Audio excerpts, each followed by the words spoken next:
They say history is written by the victors, but what if it's also paved by them? Hi, I'm Eric Solon, and today we're not talking about emperors or conquests, but something far more powerful: the invisible skeleton that held the Roman Empire together. The technologies that didn't just build cities, but an entire civilization. This isn't about battles. This is about bricks, about water, about warm floors, arches, and ideas. So ahead of their time, we still live in their shadow. For the next 2 hours, I'll take you on a journey, not through myths, but through genius, through 10 ancient innovations that changed the world forever. So, how did the Romans build roads that could carry armies across continents? How did they channel fresh water for 1 million people without a single electric pump? How did they warm their homes, lift domes into the sky, and build concrete that still hasn't cracked? Let's go back to the 1st century, to the heartbeat of an empire. Let's begin with the very thing every Roman soldier marched on: the roads that conquered the world. To the Romans, a road was not just a path. It was a weapon. It was the line that connected power to purpose. Picture this. You're standing on a stone road in Gaul. You place your palm on the surface.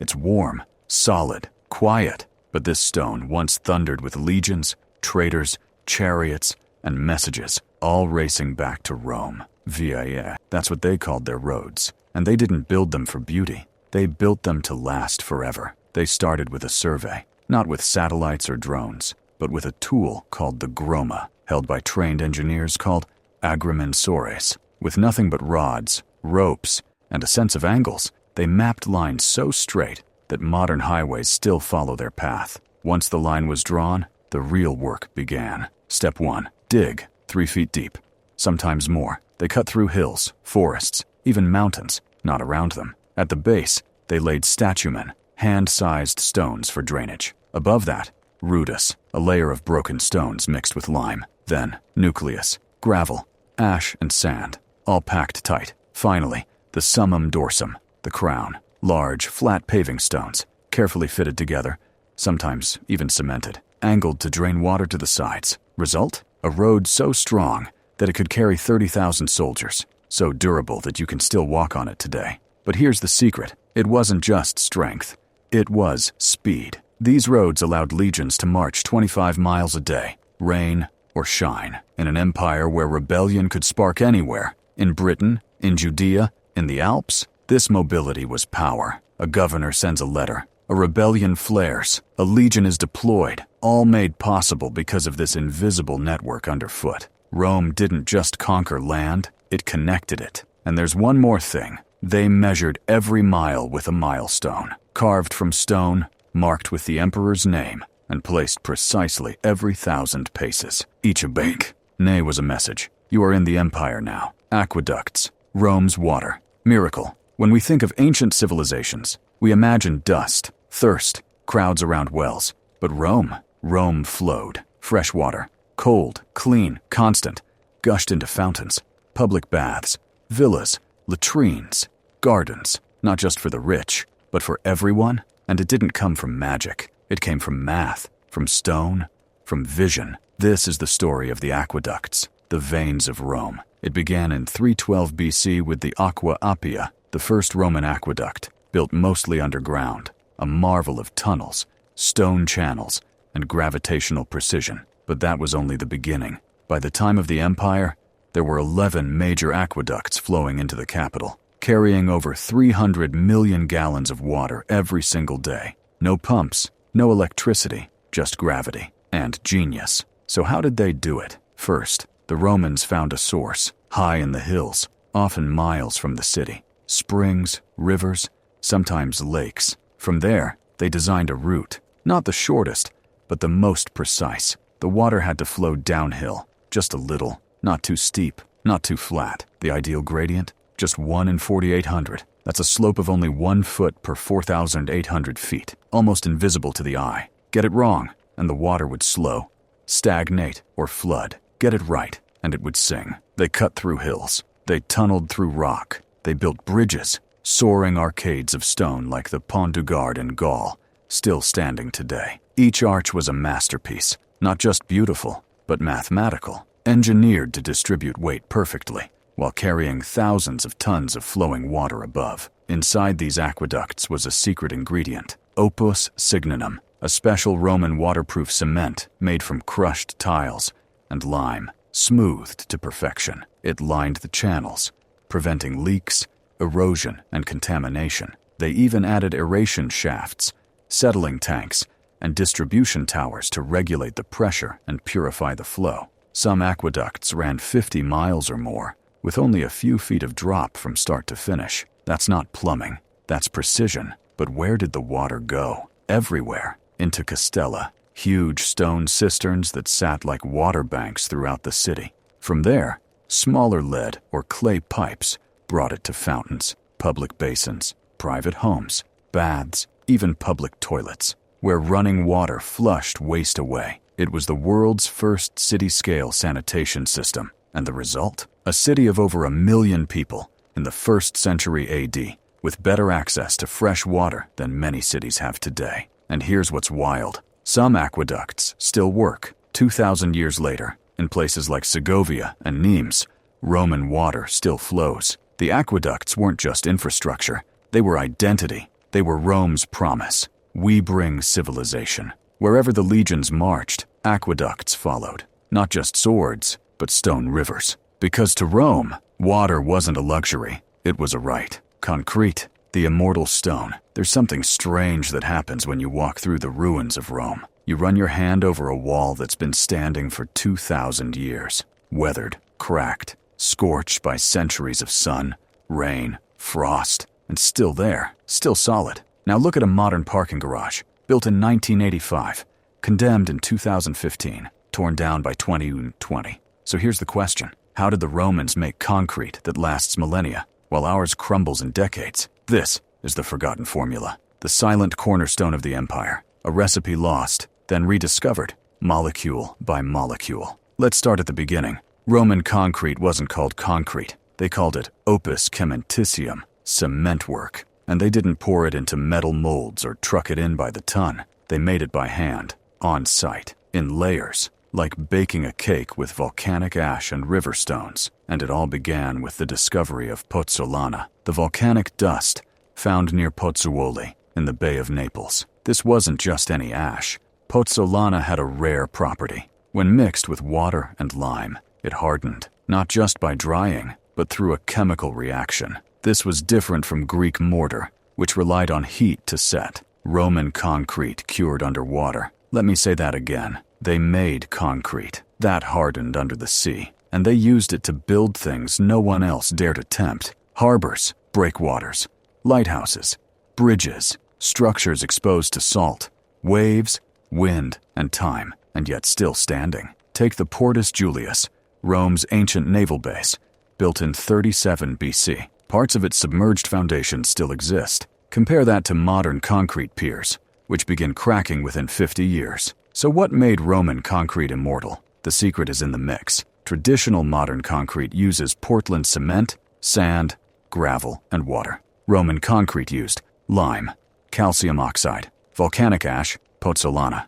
rock aggregate, and sometimes brick dust, crushed pottery, or seawater. But here's the twist. When this mixture was exposed to seawater, the minerals didn't weaken. They transformed. Modern scientists discovered something wild. Over time, Roman concrete grows crystals, specifically a rare mineral called aluminum tobermarite. It acts like glue. It strengthens the structure from within. It's like the concrete heals itself. In other words, Roman concrete gets stronger as it ages. Let's put this into perspective. Imagine building a pier today, knowing it will grow tougher over centuries. Not erode. Imagine a bridge that doesn't need rebar, waterproofing, or annual maintenance. That's what the Romans built. Now, let's step into a construction site in ancient Rome. Picture this. Slaves and laborers haul piles of rock, lime powder, pozzolana, and water. There are no mixers, no cranes, just ramps, scaffolds, pulleys.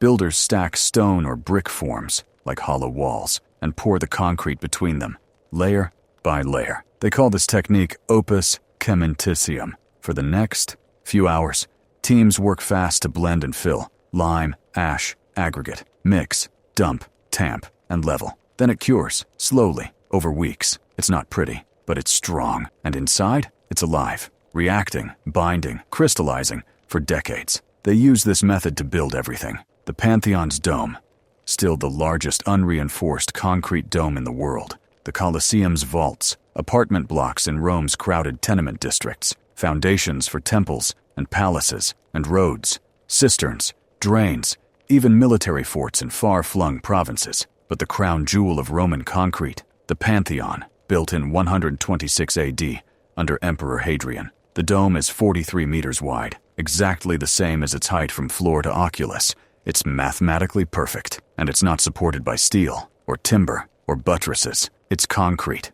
poured in stages, with a trick. As the dome rises, the concrete mix changes. At the base, heavy basalt and brick. Toward the top, light pumice, volcanic rock so airy it floats on water. And at the very top, a 9-meter-wide hole, the oculus, that relieves weight and floods the space with light. This was engineering sorcery. No blueprint, no computer, just centuries of practice, instinct, and trial. Now, here's the tragedy. When the Western Roman Empire fell, so did the formula. The art of Roman concrete disappeared, forgotten for over 1,000 years. Medieval builders returned to stone and lime mortar. Cathedrals cracked. Bridges fell. No one knew how to make concrete that cured in the sea. The secret wasn't rediscovered until the 20th century, when scientists began analyzing Roman ruins, one mineral at a time. Even today, we still haven't fully replicated it. Some modern engineers are trying. NASA studied Roman concrete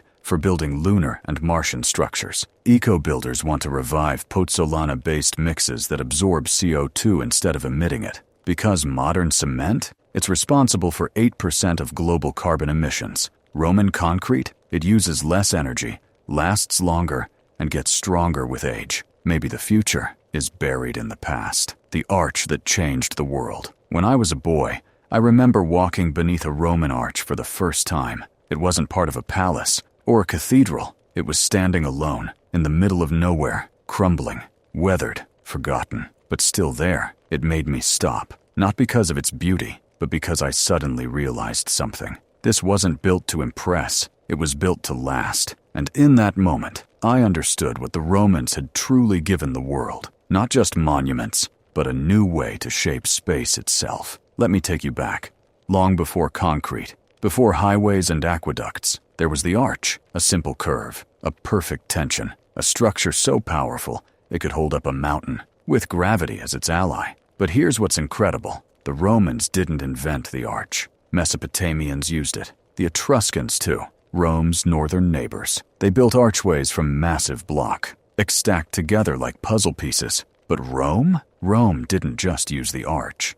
They weaponized it. They turned it from a rare curiosity into the foundation of an empire. So what is an arch, really? It's a structure made of wedge-shaped blocks called voussoirs, arranged in a curve around a central keystone. Each block pushes against its neighbor, transferring the load sideways and downward, not straight down, like in a flat beam. That's the genius. The more weight you put on top, the stronger it gets. Gravity, instead of pulling it down, holds it together. It's the opposite of what we expect. The arch turns weight into unity. Now, imagine a builder in the 3rd century BC.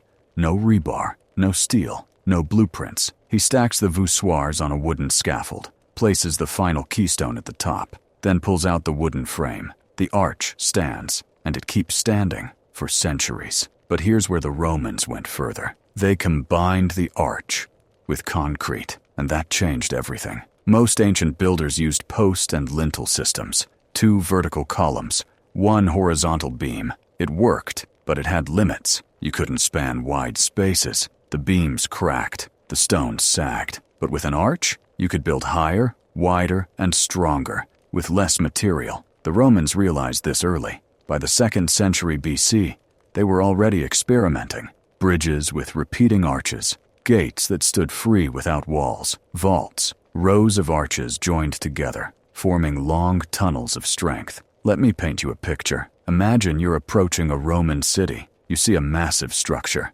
maybe a triumphal arch. It towers over the road, carved with scenes of victory, crowned with statues. But it has no function, no room, no roof. It's a symbol of permanence. The message is clear. Rome was here. Rome built this. Rome will never fall. Inside the city, the arch becomes a tool. Walk into a bathhouse and look up. The roof curves in perfect symmetry. An arched vault made of concrete. Steam clings to the ceiling. Light filters in from the oculus. You're standing inside a space that, without the arch, would collapse under its own weight. Now take that same arch and rotate it in a circle. What do you get? A dome. And this is where Roman architecture reaches the heavens. The dome wasn't just a roof. It was a statement, a defiance of gravity, a way of saying, we will not build under the gods. We will build with them. Let's pause here, because this is where the Roman mind truly revealed itself. Most ancient builders respected the limits of stone. They built within those limits. The Romans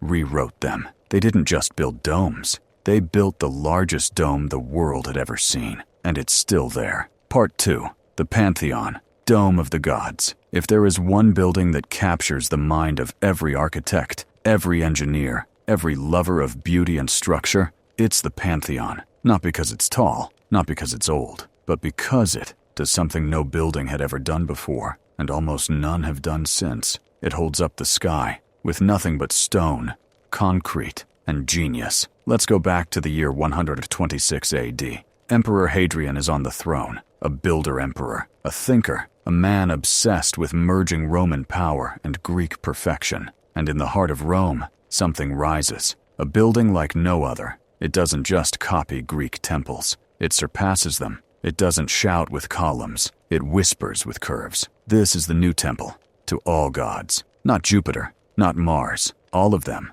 together, under one roof. A pantheon. From the outside, it fools you. A simple portico, 8 Corinthian columns, a triangular pediment. You think, oh, another Roman temple. But then, you walk in, and your breath stops. The space opens up like the inside of a planet, a perfect hemisphere, 43.3 meters across, exactly the same height from floor to dome. It's not just balanced. It's spherical, a cosmic diagram. It's like stepping inside a mind that has calculated the heavens and poured them in concrete. Now here's the impossible part. That dome, it's made of unreinforced concrete. No steel, no trusses, no hidden supports, and it has stood for nearly 2,000 years. Let's break it down. Step 1. Foundation. The Romans didn't just build on the earth, they built into it. The Pantheon rests on a massive ring-shaped foundation, 4.5 meters thick, made of pozzolanic concrete and volcanic rock. It anchors the entire dome, resisting both weight and lateral thrust. It's like a buried crown, invisible, but holding everything above. Without this ring, the dome would crack and fall. Step 2. Gradual density. The dome wasn't poured in one mix. It was poured in layers, each one different. At the bottom, travertine and basalt, heavy, dense stone. As it rises, the mix lightens. Mid-levels, brick and tough. Upper levels, volcanic pumice, so light it floats. It's like a layered cake of physics. Each ring of concrete is designed to carry only what it must,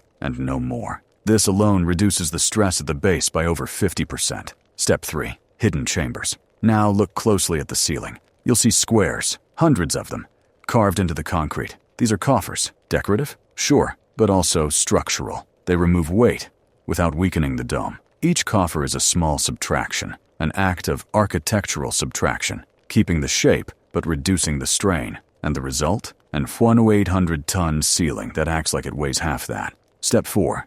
The oculus. Now raise your eyes to the top. There's a hole. The oculus, 9 meters wide, open to the sky. Rain comes through it. Light floods in. But this isn't a flaw. This is the masterstroke. The oculus does 3 things. Releases weight from the most vulnerable point, the apex. Lets in light, creating a moving sunbeam that tracks the day like a cosmic clock. Symbolizes the heavens, the sun, the divine eye. This is architecture as philosophy. But the real miracle is this, that the dome still stands. Rome has seen plagues, fires, earthquakes, invasions, and the Pantheon remains. Why? Because Hadrian's engineers didn't just build a structure, they built a system. Now let's talk about what happens under the dome. The floor is a circle, but it's not flat. It slopes, ever so slightly, toward tiny holes. Because when it rains through the oculus, the floor drains it. No puddles, no pooling, just silent removal.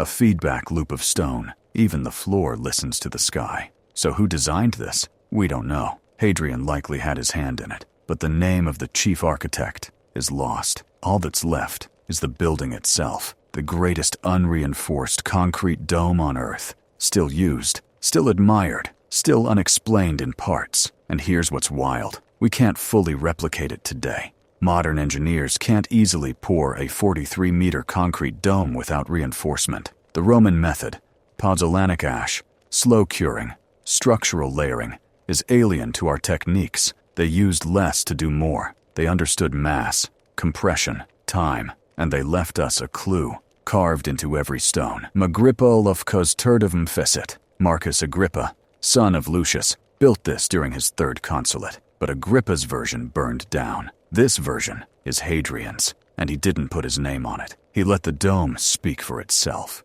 Domes across the empire, Rome's celestial inheritance. If the Pantheon was the crown, then what came next was the spark. Because Rome didn't just build domes for itself, it seeded them like stars across an empire. From the deserts of North Africa to the snows of Britain, Roman engineers brought with them not only tools and orders, but geometry, curves, and the language of the arch. And when Rome fell, those ideas did not vanish. They migrated, they evolved, they survived. The arch, the dome, they became the DNA of future civilizations. Let's start with a place you wouldn't expect. Syria, the city of Basra. In the 2nd century AD, Rome built a theater there, cut from black basalt stone, a full semicircular auditorium with an arched stage wall so perfect it still hosts performances today. But behind it, an early dome, not in marble, not in grandeur, but in function, a storage building with a concrete dome,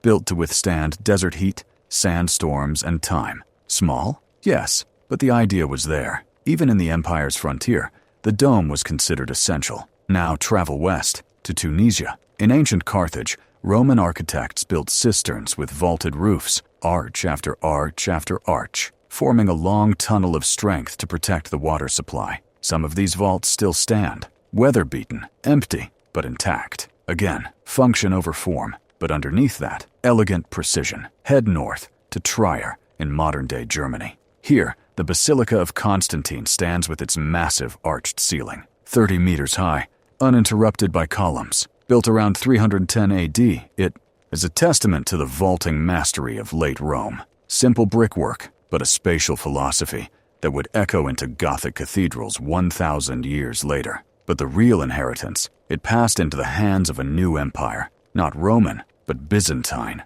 Rome didn't fall in a day, it transformed. And in Constantinople, Roman engineers fused with Eastern mysticism to create something new. The Hagia Sophia, Rome reborn in the East, in 537 AD, under Emperor Justinian, a dome was built that defied the age. The Hagia Sophia. It rose not from Rome, but from the ashes of it, reimagined with Greek wisdom, Persian curves, and Roman engineering. The dome of Hagia Sophia spans 31 meters, not quite the Pantheon's size, but suspended 40 meters above the floor. And here's the twist. It doesn't sit on solid walls. It rests on pendentives, curved triangles that transfer the dome's weight to four-corner piers. This was revolutionary. Instead of a heavy drum or thick cylinder, the dome floated. Walk inside, and you feel it immediately. The light, filtered through windows at the base of the dome, creates an illusion. It doesn't feel heavy. It feels suspended, like the heavens,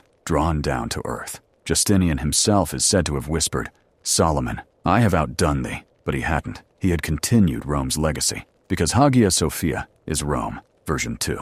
Concrete is gone, replaced by brick and mortar, but the language of the arch remains, and now, east again, to Persia, Syria, and the Islamic caliphates. Here, the dome is not just reused, it becomes sacred. The Dome of the Rock in Jerusalem, built in 691 AD, 50 years after Muhammad's death. It borrows Roman and Byzantine structure, a central plan, a massive drum, layered arches, and cloaks it in Islamic geometry, calligraphy, and celestial symbolism. Later, in Samarkand, Isfahan, Istanbul, domes rise again, colorful, tiled, mirrored, each one a mathematical homage to the sky, but rooted in Roman physics. The squinch, the pendentive, the layered dome. They all come from that first language of the arch. Now let's come back west, to Italy, Renaissance, 15th century. For 1,000 years, no one had attempted to match the Pantheon's dome. Then, Brunelleschi, the Dome of Florence, a rebirth in 1436.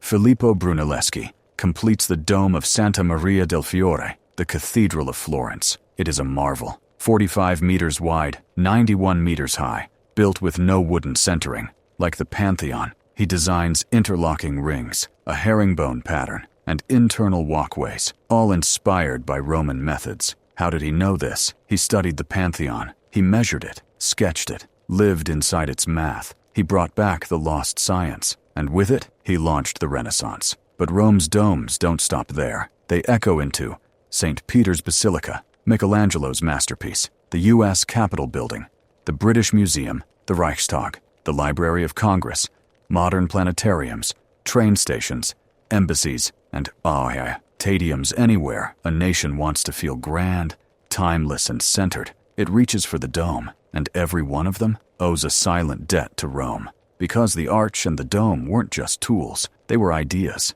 and ideas travel. They cross deserts, oceans, centuries. The empire may have crumbled, the Caesars may be dust, but the arch still stands, the dome still curves, and the sky still pours through the oculus. Vaulted cities, how Rome built entire worlds from arches. By now, we've seen how the Romans turned the arch into an idea, and the dome into a philosophy. But here's the final truth. Rome didn't just build monuments, it built entire cities from arches, vault by vault, curve by curve, a web of stone that made the impossible livable. Let's start underground, not in temples, but in sewers. The Cloaca Maxima, the Great Drain, is one of the oldest structures in Rome, built as early as the 6th century BC under the Etruscans, then vastly expanded by the Romans. It's a vaulted tunnel, wide enough to walk in, arched in stone, still functional. That's right, a Roman sewer is still draining water after 2,000 years.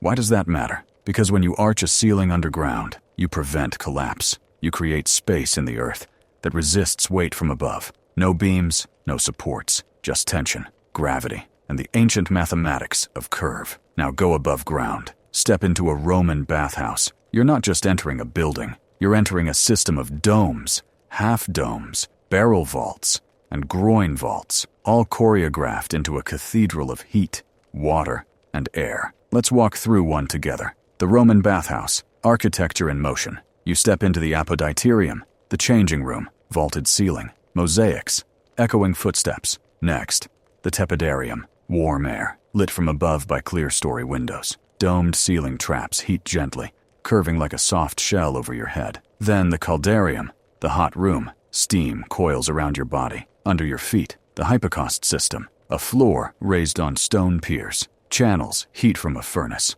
The arched ceiling collects steam. The walls sweat. The entire space becomes a machine for comfort, one powered entirely by architecture. No metal vents, no electricity, just the breath of fire carried through stone. Now enter the frigidarium, the cold plunge. You walk into a space so large, you can't help but gasp. A triple-arched roof, a barrel vault 30 meters long, columns that don't support, but frame. It's not a spa. It's a statement that even leisure is a form of Roman control. These bathhouses weren't private. They were public. Every citizen, rich or poor, bathed under the same arches. They were temples to the body, to hygiene, to status, and they required engineering on a scale most cities never attempted. Water supply from aqueducts, complex, drainage, furnaces for heat, arches, and domes for space and insulation. All of it coordinated through architecture. Now step outside the bathhouse and into the basilica. No, not the Christian kind. In Rome, a basilica was a public hall, a place for business, law, trade, and meetings. And it was built entirely with vaulted geometry, barrel-vaulted side aisles, clear-story windows above the central nave, groin vaults for crossing spaces, a curved apse at the end, a throne room for the magistrate. It was a machine for authority. And later, it would become the model for churches. But we're not done, because no Roman city was complete without the true test of engineering. The amphitheater, the Colosseum, architecture as Empire 72. A D, Vespasian begins construction on the Flavian Amphitheater, what we now call the Colosseum. By 80 AD, it opens with 100 days of games. And here's the wonder. It holds over 50,000 people, each one seated in under 15 minutes, each one with a ticket number and entrance gate. How? Arches. The Colosseum is made of over 240 exterior arches, layered in 3 levels, creating a ring of passageways. Inside, barrel vaults intersect, staircases wrap, groin vaults open into corridors. The entire structure is modular. Each piece supports the next. Each vault channels crowds efficiently. Each arch distributes weight. It's not a stadium. It's a city in miniature, and it's still standing. Now imagine this model, replicated across the empire. In Arles, France, in El Gem, Tunisia, in Pula, Croatia, in Verona, Italy. Each amphitheater adjusted for local stone, climate, terrain, but always the same logic. Arches, vaults, order. Even Rome's markets, like Trajan's market, used vaulted corridors. You'd walk through a shopping arcade, under a half-barrel roof, sunlight filtering in from the sides. The arch wasn't just for glory, it was for daily life. Now step back. Look at a Roman city from above. What do you see? A grid of roads, intersections built with Cardo and Decumanus axes, public forums, baths, theaters, temples, all organized around curves, chambers, and vaults. And in the center, a basilica or temple, capped with a dome, the city's spiritual and civic heart. This is what made Rome more than a military machine. It built places where people could live, gather, think, and bathe, not just survive. And it did it through architechnology, a fusion of art and engineering. No computers, no structural analysis, just mind, stone, and a sense of eternity. And even today, cities still borrow Rome's logic. Transit hubs modeled after basilicas, arenas that mimic amphitheaters, subways with barrel vaults, courthouses framed by arches. We live inside Rome's imagination, whether we know it or not. Because in the end, what the Romans built wasn't just structures. They built systems. They built spaces for civilization itself. They made air move, light flow, people gather, and they did it with one of the simplest, most powerful shapes ever conceived, the arch, the silent fire beneath the floor. It begins, not with fire, but with a chill, not the kind that bites at your skin outside, but the kind that sinks into your bones, the kind that seeps up from the stone floor and turns even marble into ice. Now imagine it's the middle of winter in ancient Rome. You're in a villa, thick walls, tall ceilings, no glass, no insulation. There's no thermostat, no radiator, no electricity. And yet, the air is warm. The stone floor is gentle beneath your feet. There's no smoke, no open fire, no ash. But somewhere, deep beneath you, a silent engine is burning. You are standing on a miracle, an invention born from smoke, stone, and genius. This is the Hypocaust, Rome's ancient central heating system. But where did it begin? Let's go back. Long before Rome ruled the world, before aqueducts, before domes, there were the Greeks. They bathed in heated water. They understood comfort. In Delphi, archaeologists found evidence of heated floors beneath public baths. Crude, yes, but it planted a seed. The Etruscans, Rome's cultural ancestors, expanded on this. They built chambers under floors, using smoke and hot air to warm sacred spaces. But Rome?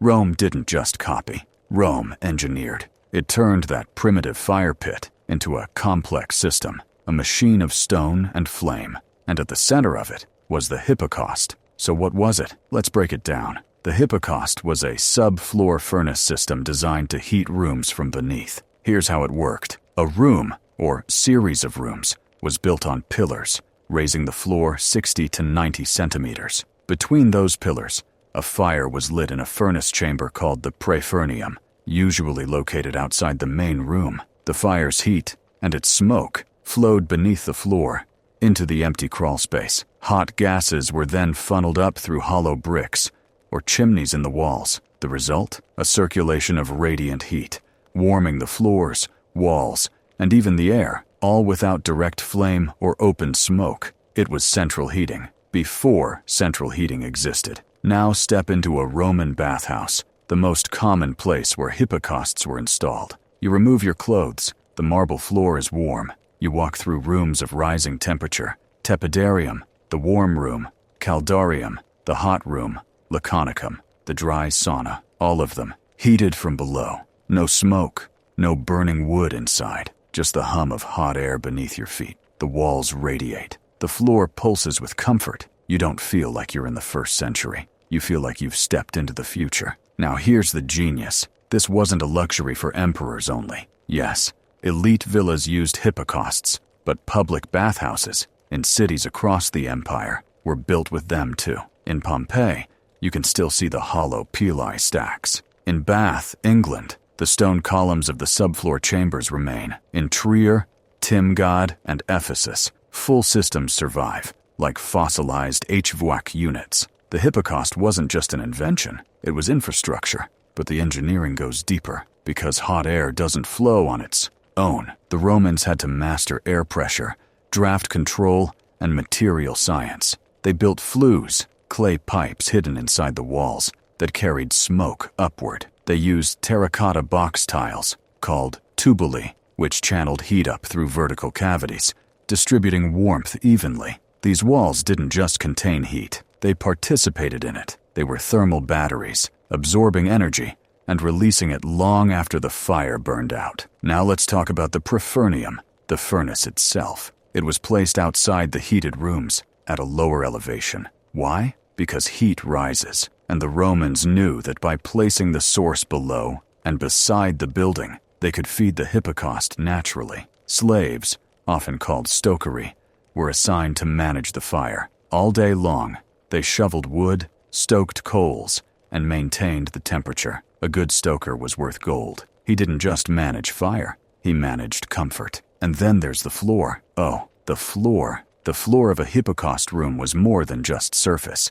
It was a floating platform made of square stone tiles laid across dozens of brick pillars. These pillars, called pili, were spaced in a perfect grid. They supported the suspended floor above, while allowing hot air to move freely underneath. Some floors were laid with concrete screed, some with mosaic, some with marble, but all of them were alive with heat. Beneath your feet, fire. Above your head, warmth. All around, a feeling of engineered comfort. But here's what makes it profound. The Hypocaust wasn't just a mechanical system. It was a philosophy, a belief that architecture should serve the body. That luxury wasn't loud. It was silent. No flickering torchlight, no clanging braziers, just invisible warmth. And like the dome, like the aqueduct, it reshaped how people lived, heating the empire, villas, forts, and the reach of warmth. If the Hypocaust was Rome's most underrated invention, then the Roman villa was where it quietly became a way of life. Imagine this. You're deep in the countryside of Gaul,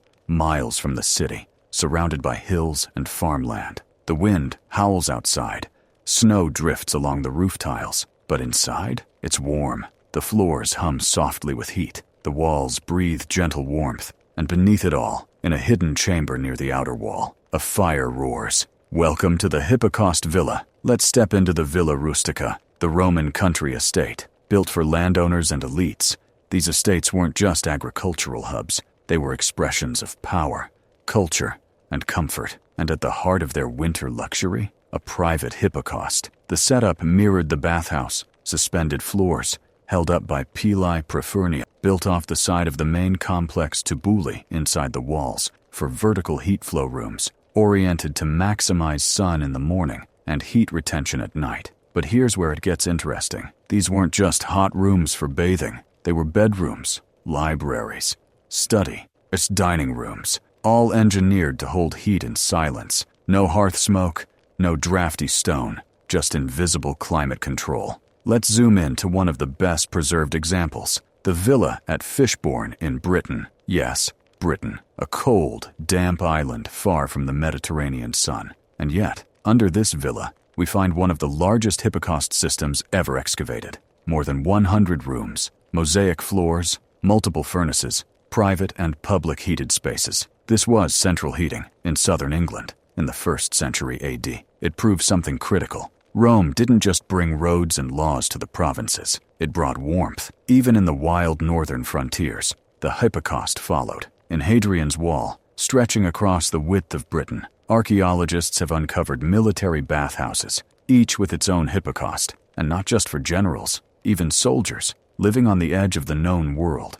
bathed in heated rooms. Their forts were equipped with heated latrines, warm barracks, steam rooms that functioned even in freezing fog. Why? Because the Roman army knew morale begins with the body. A warm soldier is a willing soldier. In Germany, at Saalburg, a reconstructed Roman fort shows a full Hypocaust beneath the commandant's quarters. In Vindolanda, remains of ash and soot mark the locations of furnaces used to heat the officers' private quarters. In Timgad, Algeria, in the middle of the Sahara, mosaic-lined bathhouses used hypocausts to regulate indoor temperatures year-round. In Baalbek, Leptis Magna, Tarragona, Split, from the coast of Africa to the Balkan Hills, hypocausts were everywhere. Let's pause here, because this is where we see the true brilliance of Roman infrastructure. It wasn't built just for cities, it was built for reach. A system like the Hypocaust wasn't just technology, it was a carrier of culture. When the Romans built a new city or conquered new land, they didn't just install garrisons and forums, they brought bathhouses, furnaces, thermal chambers, engineering teams trained in heat flow. Because comfort wasn't just a luxury, it was a message. A warm room said, "You are part of Rome now." But building these systems in the provinces came with challenges: different soils, stone types, fuel availability, and weather patterns meant that hypocausts had to be adapted. In colder climates, floors were raised higher to trap more heat. In drier regions, flues were built narrower to retain more smoke. In places with limited wood, olive pits, animal dung, or even charcoal bricks were used as fuel. And still, it worked, because the design was flexible, like the arch, like the dome. The Hypocaust could be reshaped without losing its soul, but not everyone had access to this luxury. In fact, the Hypocaust was expensive. It required a constant fire. It needed daily maintenance.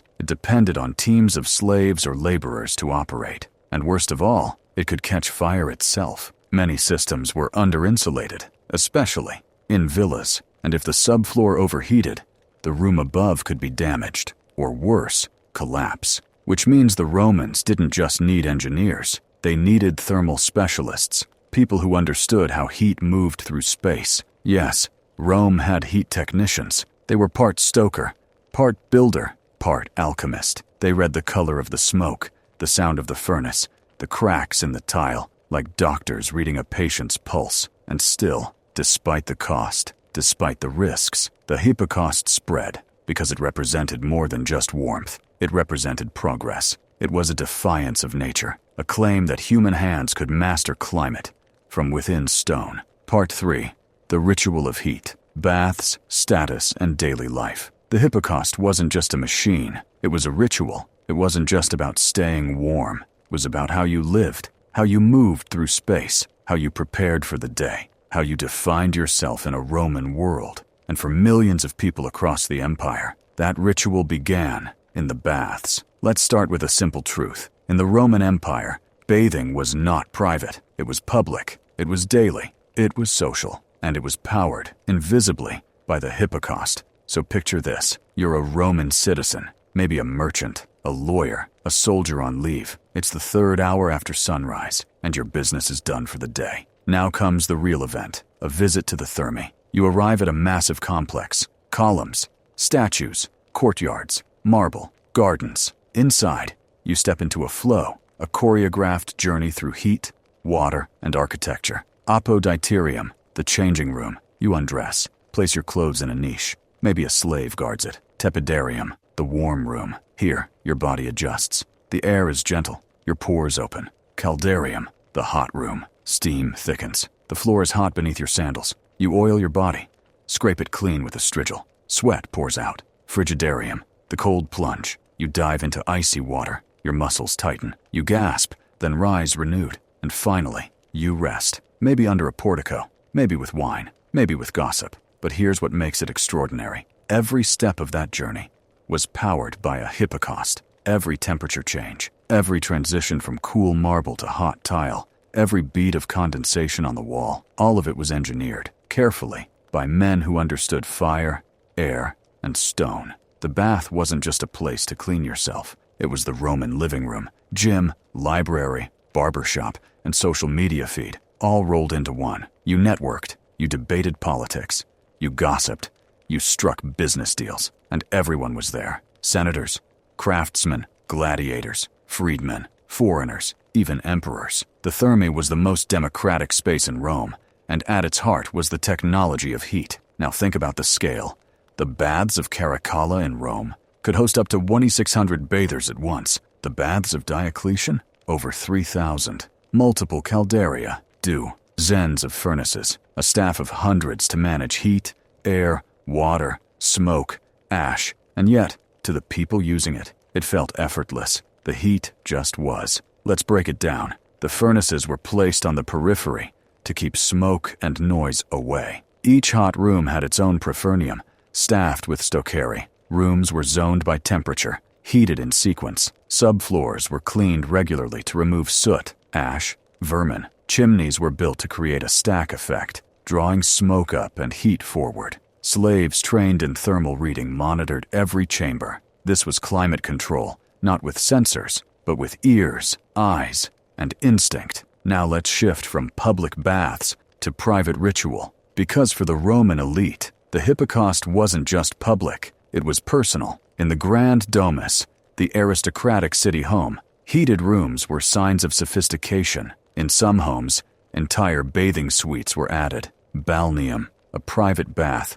Laconicum, a dry sauna exedra. A lounge adjacent to heat rooms. Heated libraries, dining rooms, even bedrooms with small-scale hypocausts began to appear. And in the countryside, the Villa Maritima, the coastal estate, boasted domed caldaria with sea views and radiant marble underfoot. But why? Because in Rome, heat meant status. A warm floor said, I have the means to tame fire. I have workers to feed the flame. I control nature. From beneath my house, in a society obsessed with comfort and control, the Hypocaust was the ultimate silent servant. But even more than status, the Hypocaust changed expectation. Once a society knows what it feels like to walk on warm stone, to breathe hot air in winter, to emerge from a caldarium glowing, clean, relaxed, it doesn't go back. And that expectation of heat, of care, of engineered luxury spread through Roman life, into urban design, into architectural planning,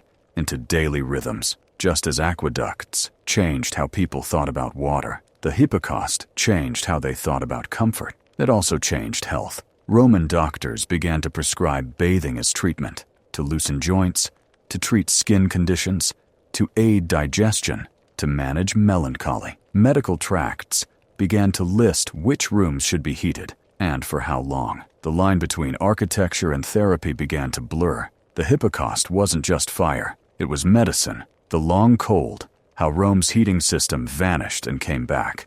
The fire burned for centuries. And then, one by one, it went out. Not in a single blaze, but in a quiet fading. A loss of knowledge, a surrender to cold. By the end of the 4th century AD, the Western Roman Empire was cracking, not just politically, but physically. Roads fell into disrepair. Aqueducts dried up. Taxes collapsed. Cities emptied. And with them, so did the Hypocaust. You see, the Hypocaust wasn't a simple fireplace. It required skilled builders, slave labor, regular maintenance, a constant supply of fuel, trained stokers, knowledge of heat flow, pressure, and stone. Work. When the empire crumbled, those systems of support crumbled too.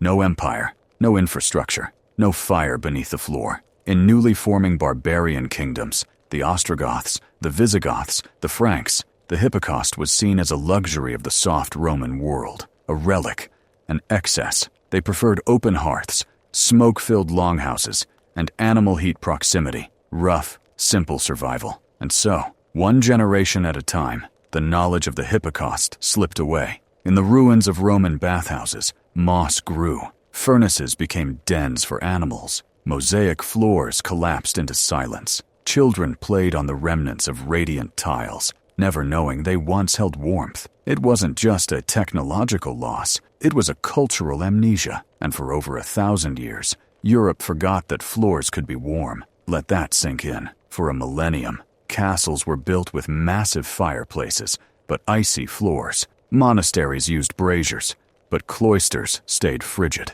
Peasants huddled near smoke holes.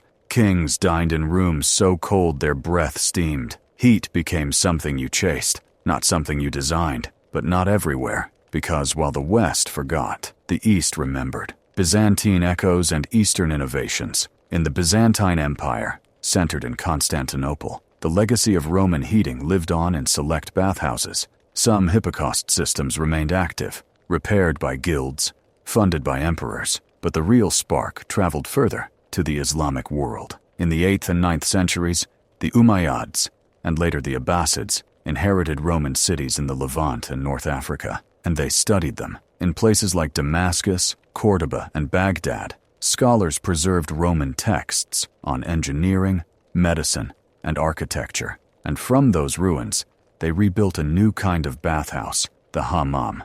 While not identical to the Roman model, the hammam borrowed many of the same principles: heated floors and walls, zoned temperature rooms, air channels to move smoke and steam, ritual bathing, now fused with Islamic cleanliness laws. In Fez, Istanbul, Cairo, bathhouses with radiant heat flourished. The fire never truly died. It just moved eastward. Meanwhile, in medieval Europe, something strange happened. As cities began to rise again in the 12th century, architects stumbled upon Roman ruins. They found empty cavities under floors, strange tile bricks embedded in walls, old soot stains inside stone chambers, and slowly, curiosity returned. But the Hypocaust wasn't revived. It was misunderstood. Not until the Renaissance, the 15th and 16th centuries, did true re-examination begin, when scholars like Leon Battista Alberti and Andrea Palladio began studying Roman architecture in detail. They took notes, not just on arches or domes, but on heat. They discovered Vitruvius, the Roman architect, whose book, De Architectura, included detailed sections on how to orient a hypocaust, what stones held heat best, how to ventilate safely, how to warm air evenly without smoke. Vitruvius became a bridge between ancient knowledge and modern rebirth. Still, it would take centuries more for the idea of radiant heating to truly return. In the 19th century, during the Industrial Revolution, engineers in Germany and England experimented with water pipes, underfloors, and walls. In the 20th century, architects began designing radiant slab heating, concrete floors embedded with pipes, circulating warm water. By the 1950s and 60s, especially in Scandinavian countries, underfloor heating became a luxury in modern homes. Today, it's used in eco-homes, airports, hospitals, smart buildings, even Mars habitat design concepts. And its DNA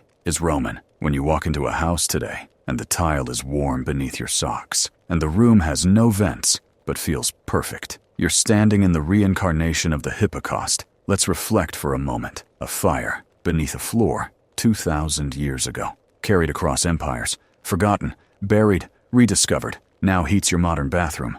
What does that say? It says, technology doesn't disappear, it sleeps, and sometimes it returns. The soldier is the system, training the Roman war engine. Before the aqueducts, before the domes, before the marble forums and smoky bathhouses, there was only one thing the world knew Rome for: war. Not wild, passionate war, not reckless glory-chasing, but engineered war, structured war, mathematically inevitable conquest. And at the center of it all was not a sword, not a horse, not even the emperor. It was the soldier. Because to understand how Rome conquered the known world, you have to understand how it built a man. Let me take you to the Campus Martius, the field of Mars, on the edge of ancient Rome. It's dawn. Mist rises off the Tiber. A line of young men stand barefoot in the mud, eyes locked forward, trembling in the cold. Some are farmers. Some are sons of senators. Most have never held a real weapon. But by the time this process is done, they will be legionaries,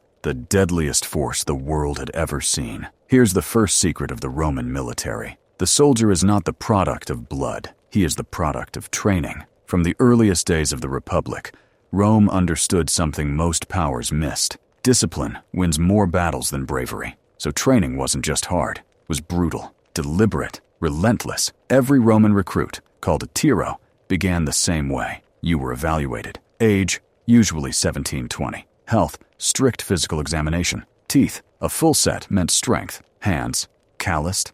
Good. Soft? You'd earn your blisters. Then came the oaths. You swore allegiance, not to Rome itself, but to your commander. To break that oath was not just dishonor, it was execution. Training began with marching, miles and miles of it. 20 Roman miles per day, fully armored, carrying weapons, tools, food, water, not for battle, just to move like an army. Because a legion wasn't just a fighting unit, it was a mobile machine. If it couldn't move, it couldn't win. So soldiers became marchers first. They learned to step in unison, break terrain, ford rivers, climb under burden, dig ditches, all while holding formation. Then came the weapons, but not the real ones. Every Roman recruit first trained with wooden swords and heavier than normal shields, often twice the weight of the real thing. Why? Because if you could fight with these, you could dominate with the real ones. Drills were endless, stabbing with the gladius, not slashing shield-to-shield formations, target strikes on poles called poly overhead practice, side thrusts, knee-to-chest blade discipline, all in silence, all in perfect rhythm. Officers watched, and if you broke form, you were punished. Not later, not with paperwork. Now, lashes, extra labor, loss of rations. And here's where it gets darker. Roman discipline wasn't just strict, it was psychological warfare, applied inward. A commander had the power to decimate his unit. That's not a metaphor. That's where the word comes from. Decimation. Killing every 10th man in a cohort as punishment for cowardice or mutiny. It was rare, but real. The result? Absolute loyalty. Not just to the empire, to the centurion above you, and the man beside you. You didn't fight alone. You didn't think alone. You fought as a unit. Let's talk about that unit. The Roman legion wasn't a mob of swordsmen. It was a modular system. 10 cohorts per legion, 6 centuries per cohort, 80 to 100 men per century. Each century led by a centurion. Each contubernium, 8 men, shared a tent, a mule, and a cooking pot. This wasn't an army. It was an engine made of people. Every soldier had 2 identities, his own and the system he was part of. Now let's talk about identity, because Roman armor wasn't just protection, it was psychology. You wore the galea, your helmet, often customized with cheek plates, crest, brow guard, the lorica segmentata, interlocking metal plates that gave you a sound. Clang, clang, clang. The scutum, a massive curved shield that covered you from chin to shin. The gladius, short, perfect for tight stabbing in formation. The pilum, a throwing spear that bent on impact, so it couldn't be reused. But more than anything, you wore uniformity. From a hill, an onlooker didn't see individuals. They saw shapes, shields, a line, a wall, a fist, a tide. The legion wasn't just trained to fight, it was trained to look inevitable. And when it marched, it brought everything. Weapons, rations, tents, tools, shovels, picks, wood for palisades, even equipment to build roads, bridges, siege engines. Every legion was followed by blacksmiths, carpenters, engineers, surveyors, medical teams, cooks, slaves, clerks. It was a city on the move. At the end of every march, camp, not thrown together, not improvised, a perfect grid, measured, dug, fortified, guarded in just a few hours. Because the Roman soldier wasn't just a warrior, he was a builder, a surveyor, a laborer, a part of the machine. Let's pause, because by now, you're realizing something. Rome didn't win because it had the best weapons or the strongest men. It won because it trained men to become parts of a system. A legion was a concept, an architecture, a living, moving, self-repairing fortress. And the soldier? He was the brick. Logistics of empire, how Rome fed the war machine. Every army fights on 2 fronts, one with swords, the other with supply. You can have the best trained men, the sharpest blades, the strongest walls, but if your stomach is empty, you lose. The Romans knew this. In fact, they may have understood it better than anyone who came before or after. Because when a Roman legion marched, it didn't just march into battle. It marched into infrastructure, into calculation, into movement, into a system of supply so advanced it makes modern planners pause. Let's start with a simple fact. A single Roman legion, 5,000 men, on the move, needed over 3,000 pounds of grain every single day. That's not counting horses, mules, slaves, blacksmiths, civilians, artillery teams. It's not just about feeding them. It's about fuel, firewood replacement gear, water tents, shovels, road repair. The Roman army wasn't a horde. It was a supply chain in armor. So how did they do it? With a system of logistics so efficient, you could almost measure it in stone. Let's break it down. 1. The legionnaires' pack. Every Roman soldier carried his own load. Not just weapons, but his own logistics kit. Called the sartana, it included 3 days' worth of rations, cooking pot, wooden stakes for camp defenses, spare clothes, blanket tools, personal items. This made the legion modular. It could split off, survive, regroup without immediate supply trains. Modern militaries didn't adopt this standard until centuries later. Rome did it 2,000 years ago. 2. Supply mules and carriers. Each contubernium, group of 8 men, had access to 1 mule. The mule carried extra grain, tools, and tent parts. Behind the soldiers came the train. Wagons, oxen, draft animals, cooks, artisans, armorers. The army was a rolling workshop. If a wheel broke, repaired on the spot. If a sword cracked, blacksmith on hand. 3. Granaries and depots. Rome didn't just move supplies, it prepositioned them. Across the empire were horea, massive stone granaries. In Gaul, in North Africa, along the Danube, grain, oil, salt, and wine were stockpiled months ahead of campaigns. Warehouses were raised on stone piers to prevent moisture, ventilated with clay tiles, guarded by soldiers, inventoried by scribes. This was ancient warehousing, complete with shelf systems, quotas, and tracking. 4. Roads. Now comes the genius. All of this movement, grain, men, mules, required roads. And Rome built them better than anyone. Over 250,000 miles of roads, stone-layered drained, measured with milestones, patrolled maintained. This meant supply wagons moved at predictable speeds, a Roman obsession. You could calculate march rate, resupply point arrival time. A commander could predict when his men would meet his army within a day. No radios, no jeep, just roads and math. 5. Water food is important, but water is life. Each soldier required several liters of clean water daily. Rome solved this in 2 ways: aqueducts near permanent forts, mobile cisterns and field wells for campaigns. Engineers were trained to identify underground springs, dig storage tanks, build channels, purify water with sand and sediment traps. In some battles, they even denied water to enemies, destroying or poisoning local wells ahead of the advance. Water wasn't just logistics, it was a weapon. 6. Communication and orders. To keep supply moving, you needed orders to move just as fast. Rome had a solution: cursus publicus, the imperial postal system. Riders carried sealed commands across vast distances, station to station, changing horses, riding day and night. A message could travel 100 miles a day if needed. That meant if a supply line was compromised or redirected, the army could adapt almost instantly. 7. Field bakeries and ovens. Once the grain arrived, it had to be used. Soldiers didn't just carry wheat, they had to mill it, mix it, bake it. Each legion had portative mills, small rotary grinders, and in permanent camps, they built field ovens, brick structures that could bake hundreds of loaves per day. The staple? Panis militaris, dense, durable bread that kept for weeks. Rome didn't send luxury.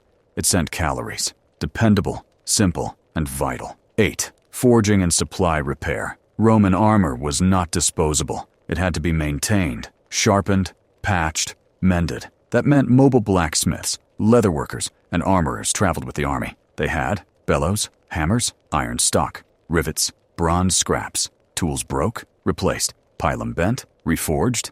Helmet dented, refit. No wait for resupply. Repairs happened in real time. 9. Slaves and camp followers. No Roman army moved alone. Behind the soldiers came traders, prostitutes, clerks, doctors, servants, slaves. Some helped carry supplies. Others ran the camp economy. Still others became impromptu medics and scouts. It wasn't pretty. It wasn't clean. But it was human and vital to sustaining movement. 10. Logistics officers. This wasn't improvised. Rome had military quartermasters called praefecti castrorum. They managed inventory, issued rations, controlled storage, handled construction, oversaw training for new recruits. They were second only to the commander, and often former centurions. They weren't thinkers, they were doers. And Rome ran because they never stopped calculating. Let's pause again, because when you think about Roman military might, don't picture just swords and siege towers. Picture a grain ledger, a wheelwright, a cart of olives,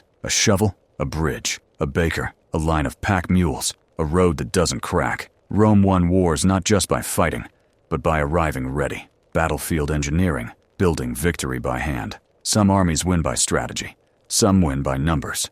Rome? Rome won with hands. Calloused. Burn. Bleeding. Because behind every Roman victory, there were hours of labor. Back-breaking.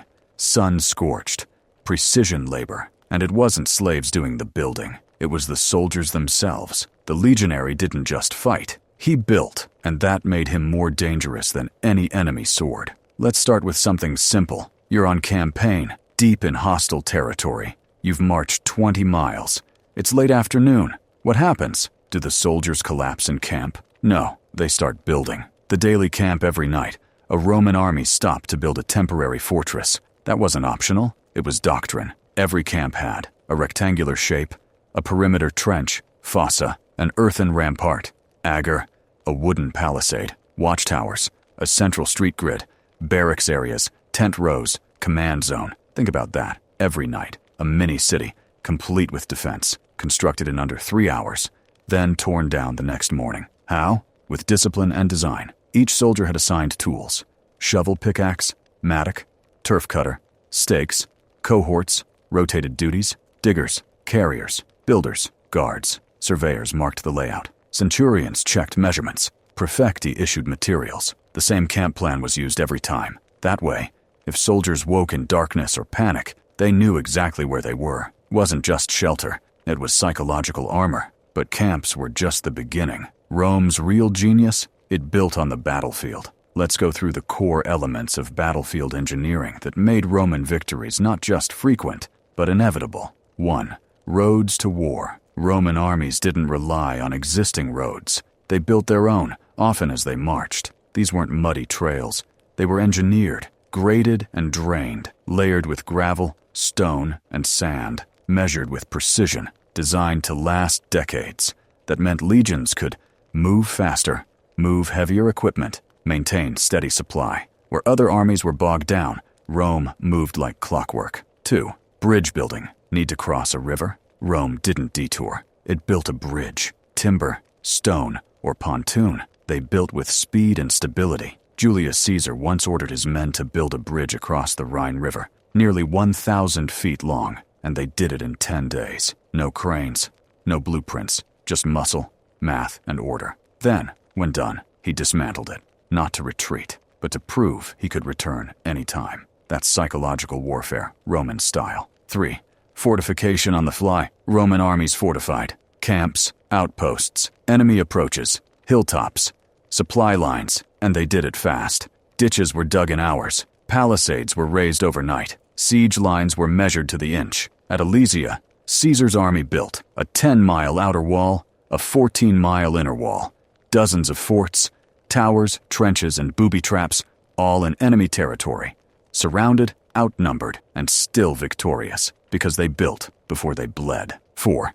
Siege machines. Roman engineers traveled with legions. Their job? Turn architecture into artillery. They constructed ballistae, giant crossbows that launched bolts hundreds of meters, onage catapults that hurled rocks and incendiaries, siege towers, rolling structures several stories high, battering rams with iron heads and protective roofs, scorpions, rapid-fire bolt shooters for anti-personnel tactics. They didn't wait to bring machines. They built them on site, with local timber, iron from carts, and skilled teams. 5. Mountain and river warfare. Need to fight uphill? Rome didn't fear elevation. They terraced hills, cut roads into cliffs, laid stone steps for pack animals. Crossing rivers? They rafted. They swam, often in armor. They built pile bridges into mud and ice. In Britain, in Judea, in the Alps, terrain wasn't a barrier. It was just another thing to engineer. 6. Mines and countermines. In siege warfare,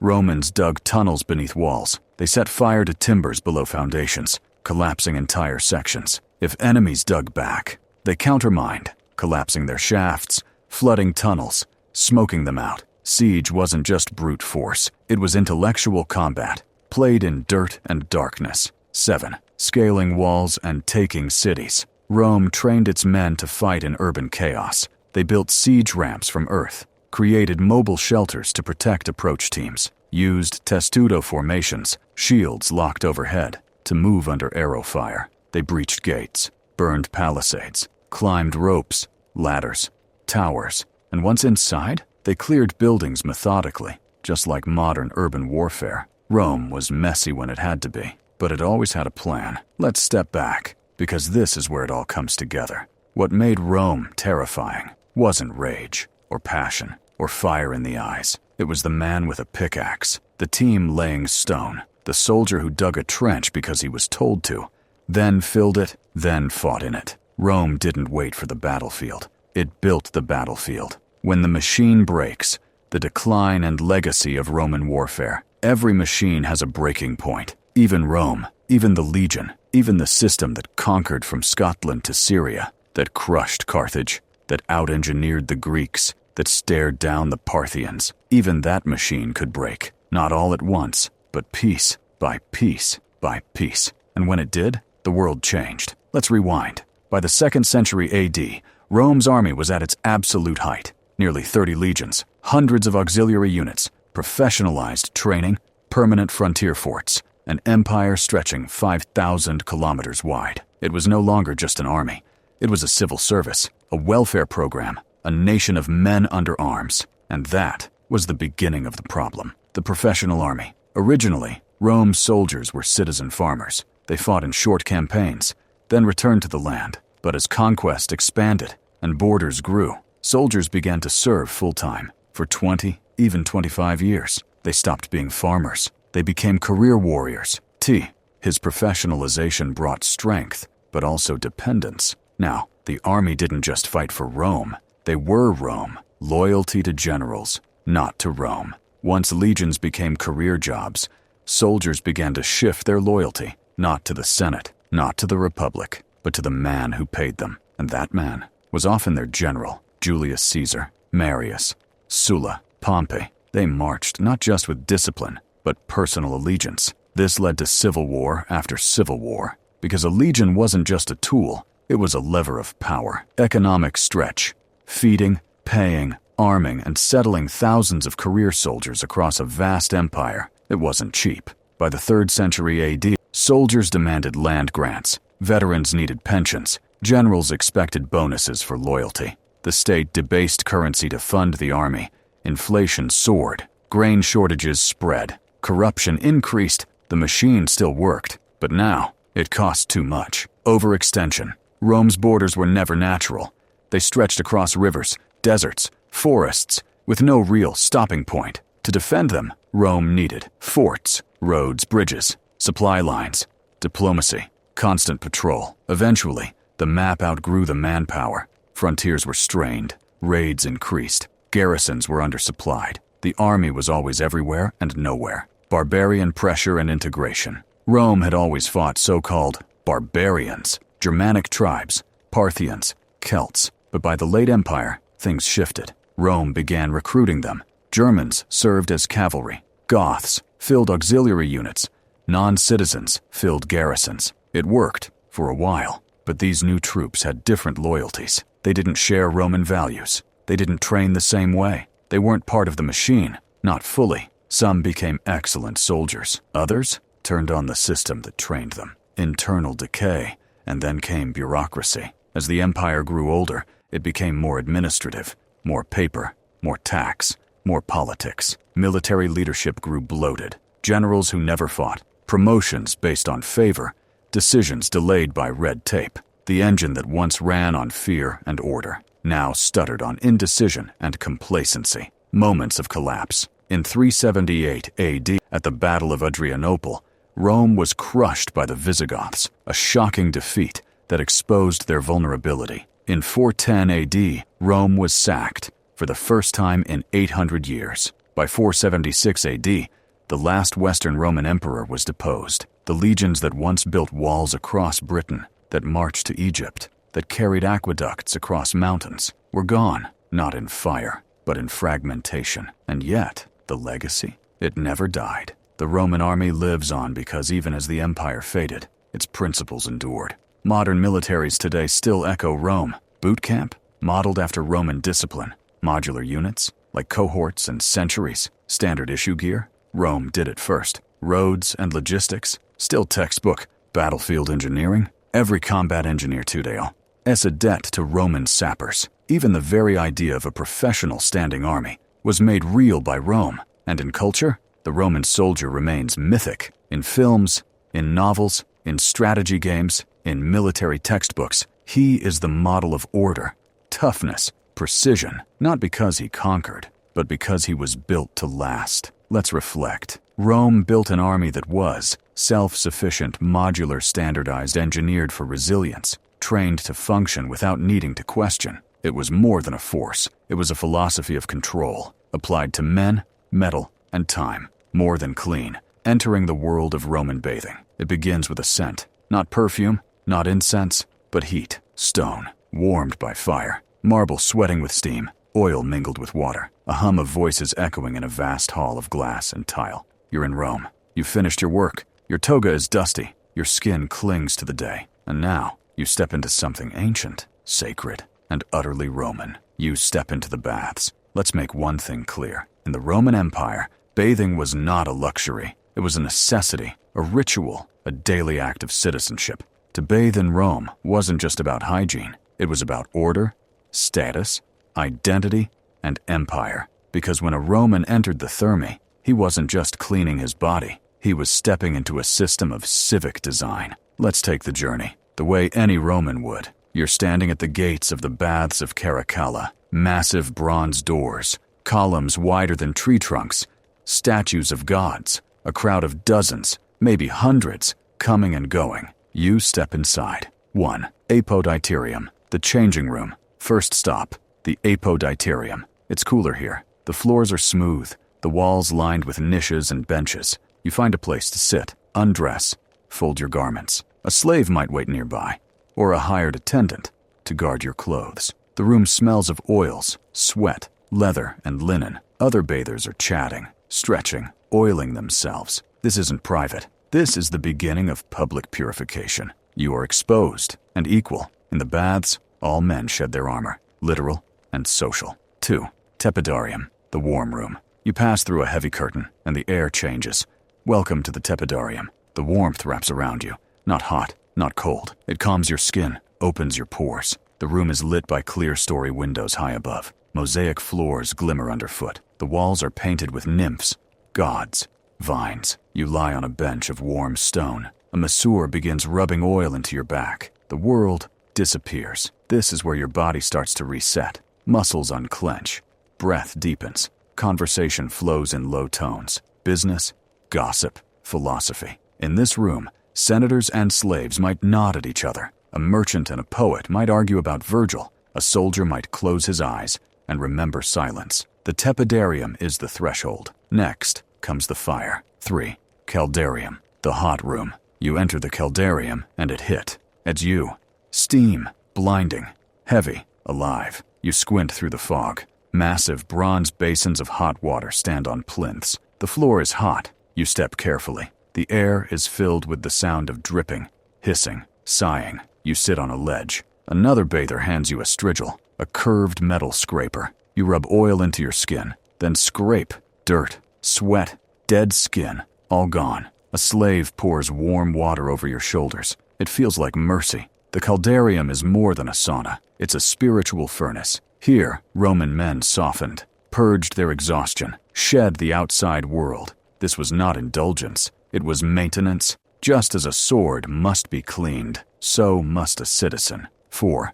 Laconicum, the dry sweat room. Some baths had a laconicum, a dry room, hotter than the caldarium, with a domed ceiling and small, intense hearth. You go here to push your body, to sweat out illness, to sit in silence. It's a place of solitude, of endurance. No talking, just heat, just breath. 5. Frigidarium, the cold plunge. Now comes the shock. You step into the frigidarium and into ice. The water bites. Your skin tightens. You submerge your head. You rise. And suddenly, you feel new. Your heart pounds. Your breath sharpens. You are clean in every sense. Around you, others dive in. The dome above you glows with light. This is not just a pool. It's a rebirth chamber. 6. Rest. You return to the atrium. or perhaps a covered colonnade. You rest. Maybe you sip wine. Maybe you meet a friend. Maybe you sit alone. But in that moment, something happens. You realize you've become Roman again. The bath was never just water. It was social cleansing, resetting your place in the machine, showing up as your best self. It was also a court, a business meeting, a matchmaker, a temple of body and empire. And the fire that made it all possible? The Hypocaust, humming quietly under your feet, the silent engine of Roman daily life. Power through steam, emperors, architecture, and control. To the outsider, the Roman bath was a place of peace, quiet, warm, public. But step back and look again, because behind every marble basin, behind every vault of steam and echoing dome, lurked something more powerful than heat, imperial will. Because Rome's bathhouses weren't just places to bathe. They were tools of control, propaganda you could soak in, architecture built to shape behavior and reinforce loyalty. Let's go back to the 1st century AD. The emperor is Titus. The Colosseum is being finished, and on the other side of the city, something massive is rising. The Baths of Titus. It isn't small. It covers acres. It includes all the classics: Caldarium, Frigidarium, Tepidarium, Palaestra, open-air gym, libraries, gardens, art galleries. It's not a bathhouse. It's a palace for the people, and it sends a message. You may not be rich, but you can bathe like an emperor. From that point on, emperors compete not with armies, but with baths. Trajan builds even bigger baths. Hadrian expands to the province. Caracalla builds a bath complex the size of a small town.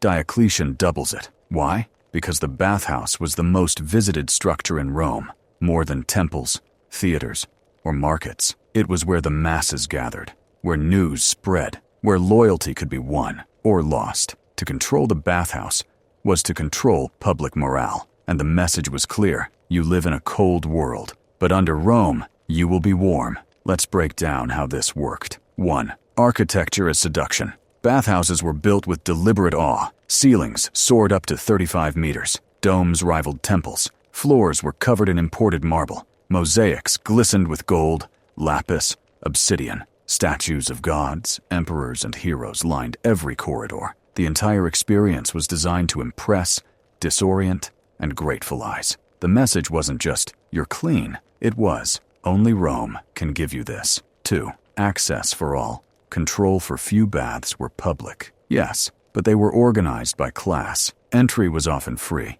funded by emperors, but elite citizens had reserved hours. Slaves and freedmen bathed at different times. Women had separate facilities, or alternate hours. So while it was equalizing, it was also segregating, gently, and it reminded every Roman where you stood, even naked. 3. Gifts and events. Emperors often tied games, festivals, and political events to the baths. Free bread, free oil, a show, all happened within, or around, the baths. It turned the bathhouse into a stage, not just for cleanliness, but for spectacle. 4.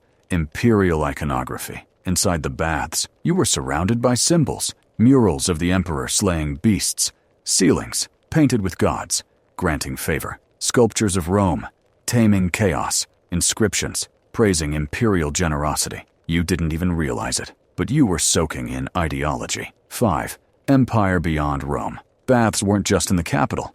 They spread like embassies of Roman culture across the empire. In Gaul, in Hispania, in North Africa, in Syria, in Britain, in every new province, Rome built a forum, a road, an amphitheater, and a bathhouse. To build a bath was to say, you are now Roman. In Leptis Magna, Libya, the Severan Baths gleam with African limestone and Italian marble. In Bath, England, the great thermae rise over Celtic hot springs. In Trier, Germany, vast ruins still show Hypocaust pillars that once warmed Roman citizens beyond the Rhine. This was more than expansion. This was thermal assimilation. But here's where it gets deeper, because while emperors gave the baths, they could also take them away. In times of plague, baths were closed. In times of rebellion, baths were watched. In times of civil unrest, baths were repurposed as troop barracks, interrogation sites, even prisons. Because the bathhouse wasn't neutral,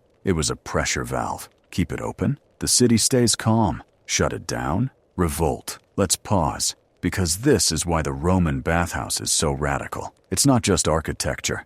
It's not just hygiene. It's the interface between empire and individual. It's where the state says, we know you're tired, we know you're cold, but we will give you warmth. As long as you remain Roman, the price of warmth, exclusion, plague, and collapse. The baths made Rome feel eternal. As long as the floors were warm, as long as steam rose from the caldarium, as long as voices echoed beneath the dome, Rome still worked. But beneath the mosaic floors and Hypocaust bricks, a quiet fracture was forming. Because even comfort has a cost. Let's start with exclusion. Yes, the Roman baths were public, but like everything in Rome, access came with rules. Rules about status, gender, time of day, clothing, behavior. Who was really welcome? Citizens had full rights to use the thermae. Freedmen could enter, but often at less favorable times. Slaves? Only if sent by their masters, or at the very end of the day. Women? Segregated, often given inferior facilities, or hours. The myth of equality faded fast once you entered. Even inside the baths, your body was read like a social document. Scars from hard labor? You're a worker. Soft hands? A philosopher or aristocrat. Tattoos? A slave or criminal. Tan lines? A soldier, builder, or foreigner. Nakedness was not anonymity. It was exposure, a census of flesh. Class in the steam, and then came the amenities. Because not all bathhouses were created equal. The emperor's thermae, the Caracalla, the Diocletian, the Titus, were marble palaces. But in the backstreets of Subura, Ostia, or Lugdunum, you found the Balnea, small, grimy, privately owned. No art, no gardens, just steam and stone. Poorer citizens could still bathe, but without beauty. Their water might be reused, their walls might leak, their heat inconsistent. So even in cleanliness, there was division, baths and disease. Now let's address something few Romans admitted, the risk. The same warm, humid environment that relaxed the body could also breed illness. Plagues often traveled fastest through bathhouses, taverns, markets. And while Roman engineering tried to mitigate this with aqueduct filtration, hot temperatures, and airflow, their understanding of germs was non-existent. So when the Antonine Plague, likely smallpox, hit in 165 AD, baths spread it like wildfire. Entire units of soldiers perished.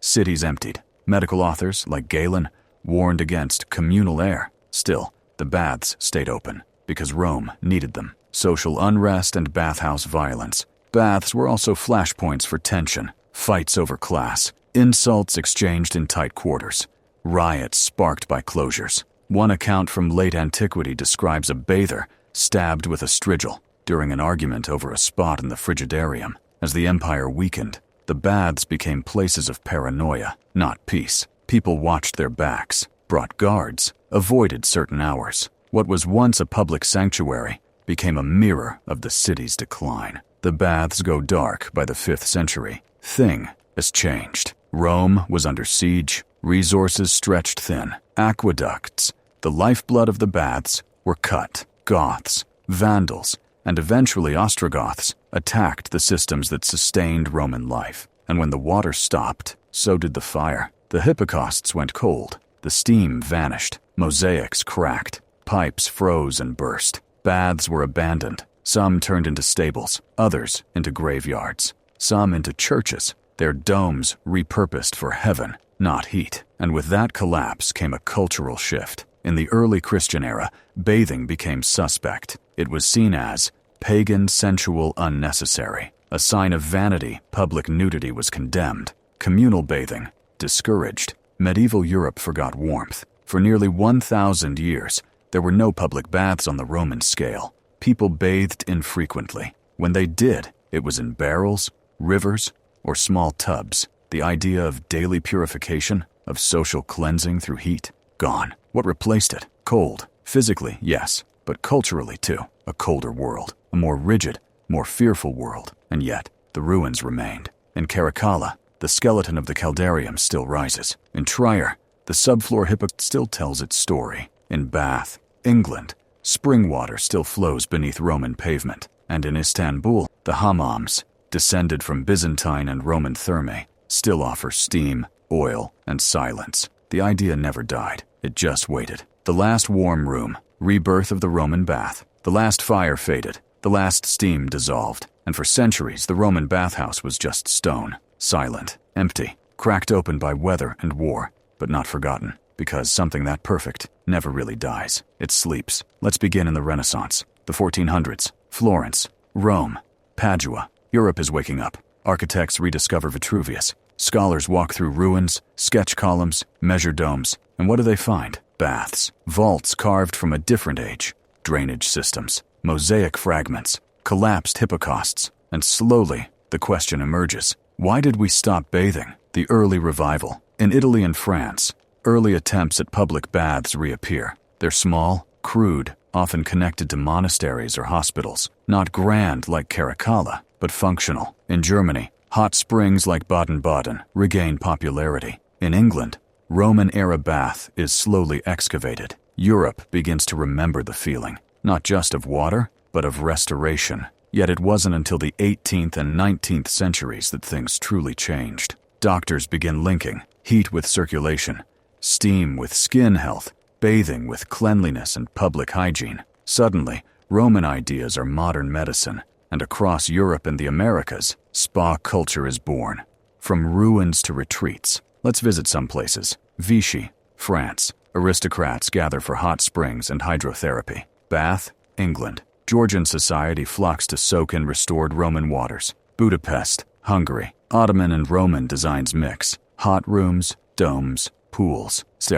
Anbul, Turkey. The hammam, direct descendant of the Roman bath, becomes essential social space. New York, 1905. The city opens public bathhouses modeled on Roman plans to serve working-class immigrants. What do all of these places have in common? They borrow from the Roman blueprint. Hot, warm, cold, a sequence, a rhythm, a way to move through temperature and tension and come out clean. Modern wellness and the thermal return. Today, we live in a world obsessed with health. Infrared saunas, cold plunges, thermal cycles, salt rooms, steam therapy, hot yoga. Sound familiar? It's the tepidarium, caldarium, frigidarium, reborn. Architects now design spas with radiant heated floors, vaulted steam chambers, soundproof domes, glass-roofed soaking pools, minimalist stone finishes that whisper Rome without saying it. It's subtle, but the influence is there, in the curve of a ceiling, the flow of warm air, the sequence of spaces.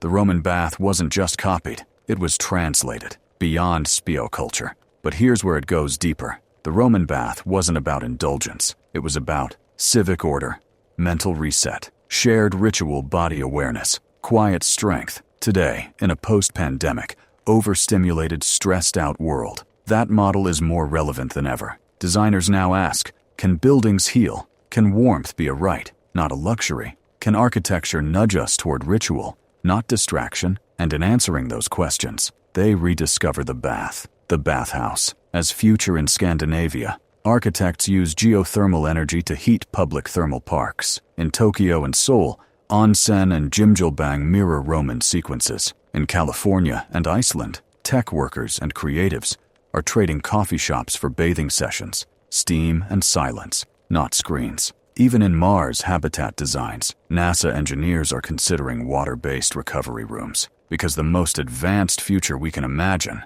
looks a lot like Rome. Let's close with this. When the Roman walked into the baths, he stepped into a space designed for reconnection with the self, with the city, with the system. It wasn't just heat, it was a return to center. And maybe, as we rebuild in a new era, as we rethink health, space, ritual, and meaning, we'll realize Rome wasn't just about conquest, it was about care. The kind that comes from beneath your feet, the kind that steams around your body, the kind that reminds you, you are human, and you are home.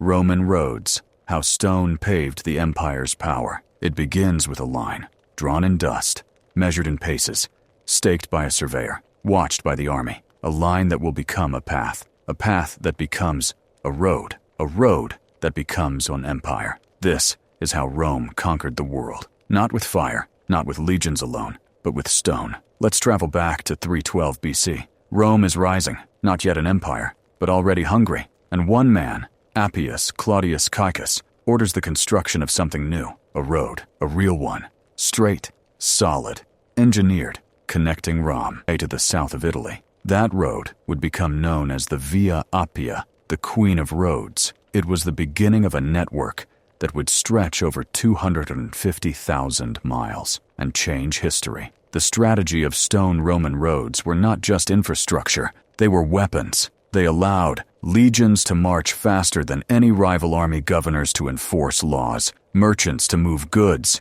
messages to cross continents, culture to flow like water. Wherever the road reached, Rome reached. But how were they built? Let's break it down. 1. Planning the line. Roman roads were surveyed with ruthless logic. Engineers used tools like the groma to measure perfect straight lines, even over hills and rivers. If a mountain stood in the way, Rome carved through it. If a swamp blocked progress, Rome drained it, layered it, and pressed on. They didn't go around. They went through. Because the road wasn't just a path, it was a statement. 2. Layers of power. Each road had multiple layers.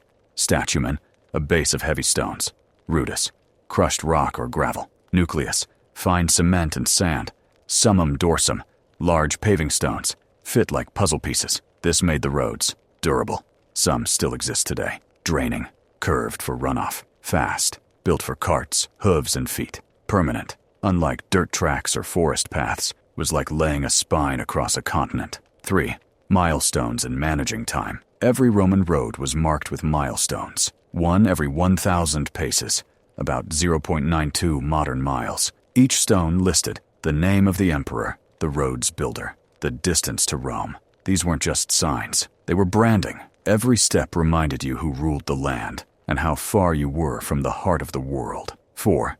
Stations, posts, and couriers. Along every major route were mansions, roadside inns, mutations, relay points to switch horses, taverns, and shops for travelers. Messages moved via the cursus publicus, the imperial mail system. Couriers galloped across the empire at up to 100 miles per day, using these stations. Today's highway. Rest stops, Roman blueprint. 5. Built by soldiers. Legions didn't just fight, they built. Thousands of miles of road were laid by soldiers in peacetime. Why? To train them, to move them, to leave Rome behind them wherever they went. Even far-flung roads in Gaul, Dacia, and Judea were military projects first, and when the roads were done, Rome was rooted. 6. Trade and connectedness. Roman roads made markets possible. A merchant in Alexandria could sell goods in Gaul. Olive oil from Hispania reached Britannia. Glass from Syria arrived in Rome, all because the roads turned the empire into a grid, efficient,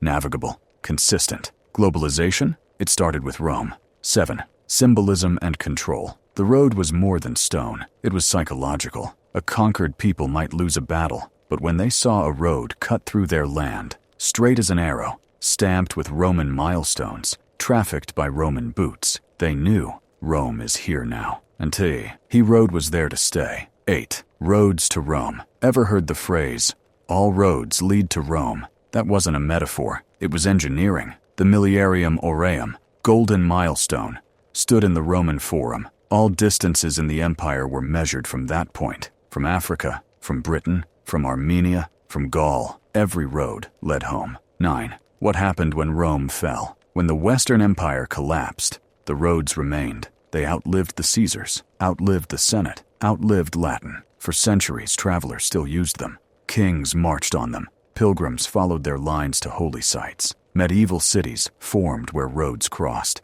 They became trade routes, battlefields, boundaries, borders. Rome fell, but the roads held the shape of the world. 10. Roads today. Modern Europe still echoes the Roman map. Britain's A5 follows Watling Street. France's Route Nationale 7 parallels Via Agrippa. The Appian Way is still walkable 2,300 years later. Even in the U.S., engineers studied Roman methods when building the interstate highway system, because the secret to control isn't new. It's simple. If you can move, you can rule. Final thought. Rome conquered by the sword, but it kept power through stone. Every mile laid wasn't just a path, it was a promise that Rome could reach you, feed you, tax you, protect you, punish you. The road was the nervous system of empire, and even now, its pulse is faintly beating beneath our feet. Roman religion, gods, rituals, and the politics of belief. It begins not with thunder, not with revelation, not with a prophet in the desert. It begins with a gesture, a handful of grain, a bowed head, a whisper toward a household flame. Because for the Romans, religion wasn't a matter of salvation. It was a matter of order. Rome didn't believe in one god. It believed in all of them, and at the same time, in none of them, too literally. Because Roman religion was not about personal faith. It was about structure, about keeping the universe in balance, the gods happy, the city safe. It wasn't about hope, it was about duty. The foundation, pietas, at the core of Roman religion was a concept called pietas, not piety in the modern sense, not just praying or going to temple. Pietas was your responsibility, to your family, to your city, to the gods. You honored the dead. You sacrificed properly. You followed the rituals, not because the gods would love you, but because Rome might fall if you didn't. The gods, familiar but foreign. The Roman pantheon is filled with names you know. Jupiter, king of the gods. Mars, god of war. Venus, love Neptune. The sea, Juno, queen of heaven. But here's the twist. Most of these gods were adopted from the Greeks, from the Etruscans, from local Italic cults. Rome didn't invent gods, it absorbed them. When Rome conquered a land, it often adopted the local gods into its own system. The Egyptian Isis, the Persian Mithras, the Celtic Epona, the Syrian Sol, Invictus. It didn't destroy foreign religi. It merged with it. As long as the people paid taxes, served the empire, and acknowledged the emperor, their gods could stay. Religion and the state religion in Rome wasn't separate from government. It was government. Priests were political. Temples were state-funded. Festivals were civic holidays. Omens were public affairs. Let's walk through the structure. The Pontifex Maximus, the chief priest, was often a senator or even the emperor himself. The augurs read the flight of birds to determine divine approval. The haruspices examined animal entrails to read omens. The flamens, priests dedicated to specific gods. You didn't vote without consulting the gods. You didn't go to war without omens. You didn't marry, build, or pass laws without ritual. Ritual over faith. Here's the key. Belief didn't matter. What mattered was performance. Did you say the right words? Make the right offering? Pour the wine at the right time? Face the right direction? The gods weren't watching your heart. They were listening to your method. If you got it wrong, start over. Because bad ritual, bad omen, bad harvest, bad Rome. The household god's religion wasn't just public. It lived in the home. Every Roman household had a lararium, a shrine to the lares and penates. Lares, ancestral spirits. Penates, guardians of the pantry and hearth. Each morning, the head of the household lit incense, poured wine, or offered a morsel of food. This was how you kept the house clean, spiritually and socially. It wasn't optional. It was identity. Even a soldier in Gaul or a trader in Africa might carry a small lararium in his pack, because being Roman meant maintaining the rituals, no matter where you were. Temples, theater of belief. Roman temples weren't places where the public went to pray or listen to sermons. They were the homes of the gods, managed by priests, closed to most commoners. You stood outside. You watched the sacrifice. You attended the festival. You joined the procession. The gods didn't need your voice. They needed your presence. Famous temples like the Pantheon or the Temple of Jupiter, Optimus Maximus were architectural propaganda, spiritual insurance policies, civic symbols. Even their alignment, their axes, their steps, their sunlight, was designed with cosmic logic. Rome didn't just build temples. It built cosmic hardware. Festivals and sacrifice. There were hundreds of Roman festivals. Saturnalia, gift-giving, role reversal, drunken joy, Lupercalia, fertility rites, Vestalia, honoring Vesta, goddess of the hearth, Feriae Latinae, Parentalia, Consualia. The list goes on. Each had its season, its logic, its audience, and everyone involved. Music processions, animal sacrifice, public feasting, fire, water, and motion. Religion wasn't quiet. It was theater. It was law. It was calendar.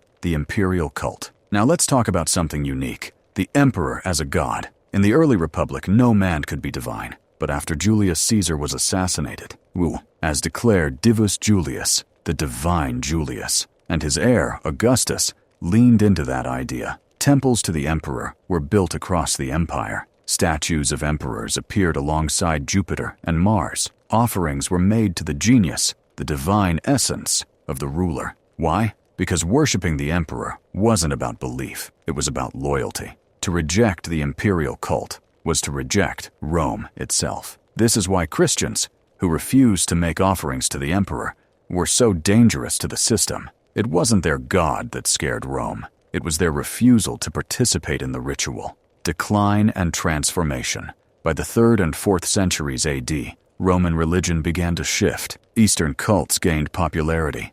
Mithras, Isis, Cybele. Mystery religions promised personal salvation, not just civic order. Stoicism and Neoplatonism added philosophy to faith. And then Christianity rose. When Constantine converted, he didn't just embrace a new god. He rewired the system. Temples closed.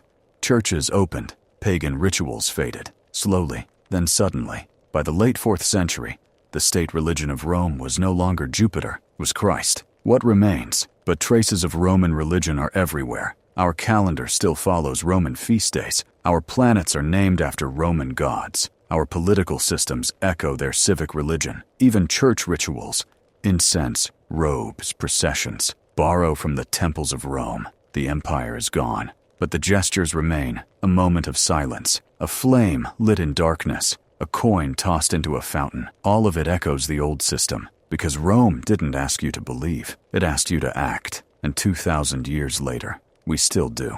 Roman entertainment, blood, sand, and spectacle. It begins with a roar, not the kind you hear in battle, but something deeper, hungrier. Tens of thousands of voices, rising at once, a sound like thunder, shaped by stone. You are in the Colosseum. A man walks into the arena, armed, armored, alone. The gate closes behind him. Across the sand, another door opens, and out comes a killer. This was entertainment. Roman style, not passive, not polite, but engineered for adrenaline, designed to mesmerize, calibrated to control. Entertainment is statecraft. In Rome, bread kept the stomach full, but spectacle fed the soul. From the time of the Republic to the final days of the empire, Roman leaders knew if the people cheer, they don't revolt. So they gave them something to cheer for. Not once a year, not once a month, but daily. Rome offered gladiator games, chariot races, wild beast hunts,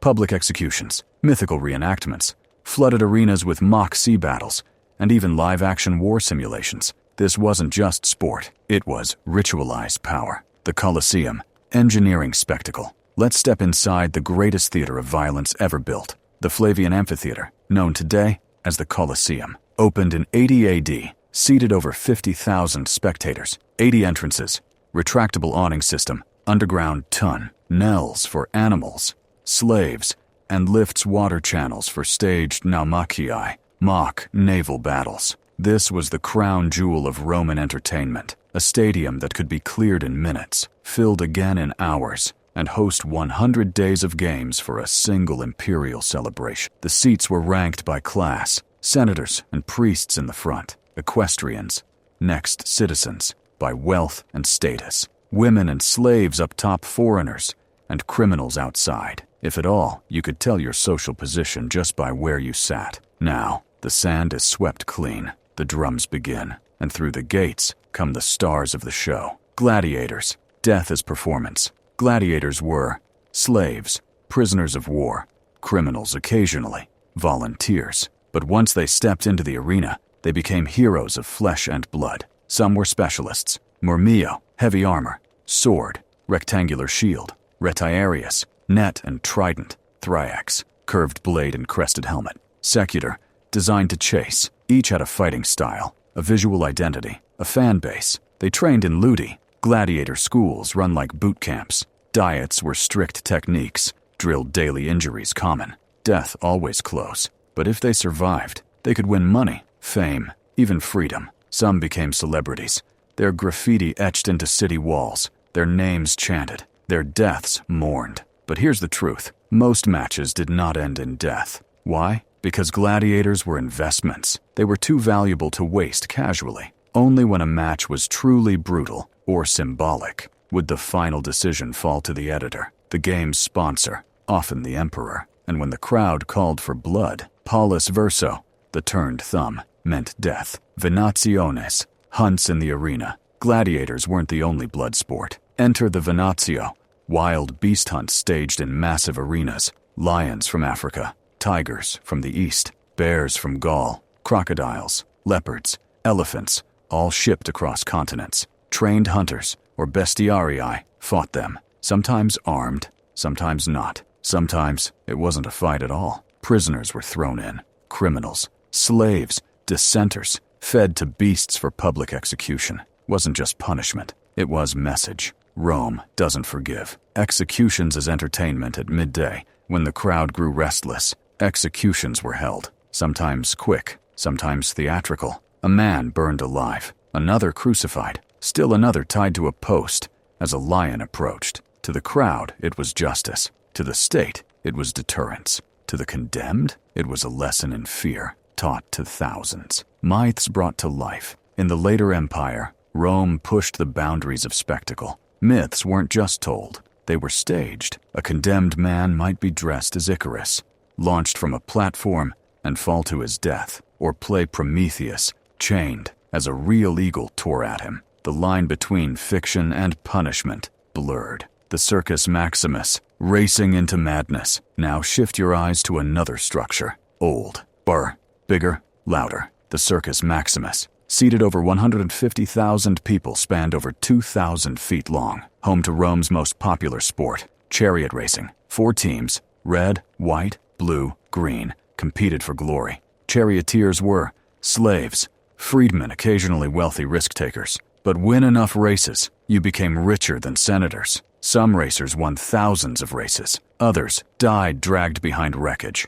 Crowds rioted over teams. Betting was rampant. Factions turned political. The Greens versus Blues became more than entertainment. They became identities. Sound familiar? Why did Rome love this? Because it worked. Spectacle, distracted. The poor celebrated. The powerful displayed control, released tension, reinforced Rome's myth of dominance over man, beast, and nature. When you sit in the Colosseum and cheer as a man dies, you're not just a citizen, you're part of the machine. When the spectacle ended, as Rome declined, the games faded. By the 5th century, gladiator schools closed, animal hunts stopped. The Colosseum was damaged by earthquakes, repurposed by churches. Christianity saw blood sport as immoral. Public entertainment turned toward theater choral hymns, moral parables, but the memory never left. Even today, our stadiums, our film heroes, our obsession with sport, violence, and spectacle all echo what Rome perfected.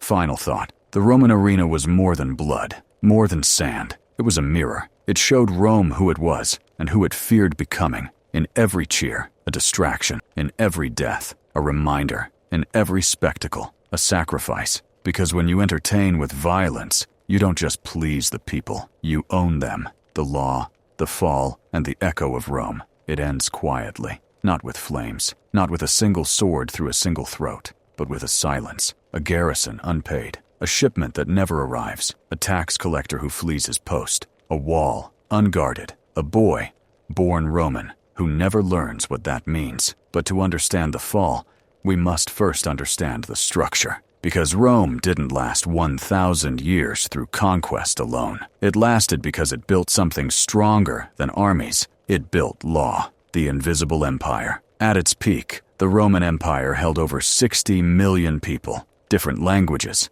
different gods, different customs. So how did it hold? Rules. Clear, written, enforced. From Britain to Judea, Roman law created one shared code of life. It told people what land was theirs, what rights they had, who could marry, who could inherit, who could trade, who could punish, and be punished. You could be conquered and still be protected. That was revolutionary. The root of order. Roman law began in 450 BC with the 12 tables, carved on bronze and posted in the Forum. They said, "No citizen shall be put to death without a trial. A father may sell his son 3 times. A dead man shall not be buried within the city walls." Crude, brutal, logical, but it was a starting point. Over time, Roman law evolved. Cicero ed philosophy. Augustus shaped family law. Hadrian streamlined justice. Justinian codified everything. And by the 6th century AD, Roman law became a universal language, studied from Antioch to Alexandria. Citizenship, the empire in your name. By the 3rd century, citizenship was granted to nearly every free man in the empire, not because Rome loved liberty, but because citizenship meant obligation taxation service, but also protection under law, legal identity, property rights, the right to appeal for a slave to become a citizen. That was rebirth. For a provincial to carry a Roman name, that was power. Rome didn't erase identities. It layered them under a legal umbrella. The machine starts to crack, but even law needs fuel. And by the 3rd and 4th centuries AD, the system began to strain. Emperors came and went, dozens in a single century. Civil wars drained the treasury. Frontier defenses crumbled. Cities shrank. Trade dried up. Inflation soared to fund the army. Taxes rose. To escape taxes, people fled the cities. With no people, no taxes came in. Rome began to hollow out from the inside. The ghost of order laws still existed. Senators still met. Provinces still wrote petitions, but no one enforced it. The roads were no longer safe. The courts stopped functioning. The sense of Roman became blurry. And when that identity fades, the empire soon follows. The fall. In 410 AD, Rome was sacked by the Visigoths, the first time in 800 years. In 455 AD, it happened again, by the Vandals. And in 476 AD, the last Western emperor, Romulus Augustulus, was deposed. No final battle, no epic siege, just an ending, a boy dethroned, a system too tired to fight, and a world already moved on. The East remains, but wait, because Rome didn't vanish, not entirely. In the East, the city of Constantinople, the new Rome, still stood, Greek-speaking, Christian, bureaucratic, proud. There, Emperor Justinian commissioned the Corpus Juris Civilis, the Code of Civil Law. It preserved centuries of Roman legal thought, and that book, that code, would shape the Byzantine Empire, the Renaissance, the French Civil Code, the U.S. Constitution, international law today. Rome, though broken, still whispered from the parchment. What was lost? But something was lost. Not just cities, not armies, but certainty. The feeling that the world was ordered, that rules made sense, that someone, somewhere, was in control. What came next? 1,000 years of fragments. Warlords, kings, plague, faith, flame. The lights didn't all go out, but the system was gone. What was left behind? Still, Rome left echoes. Its roads became our highways. Its laws became our justice. Its language, Latin, became French, Spanish, Italian. Its calendar became your calendar. Its architecture became your courthouse. Its republic became your government. Its myths became your movies. Rome never truly died. It melted into memory. Final reflection. So here we are, at the end of a road laid 2,000 years ago, at the edge of an empire built in stone, law, and fire. At the silence after spectacle, the dust after thunder, the moment when the eagle no longer soars, but the shadow still stretches over us. Rome fell, but its laws live. Its ideas live. Its ruins speak. Every time you speak a Latin root, stand on a paved road, enter a dome, appeal for justice, Rome rises again.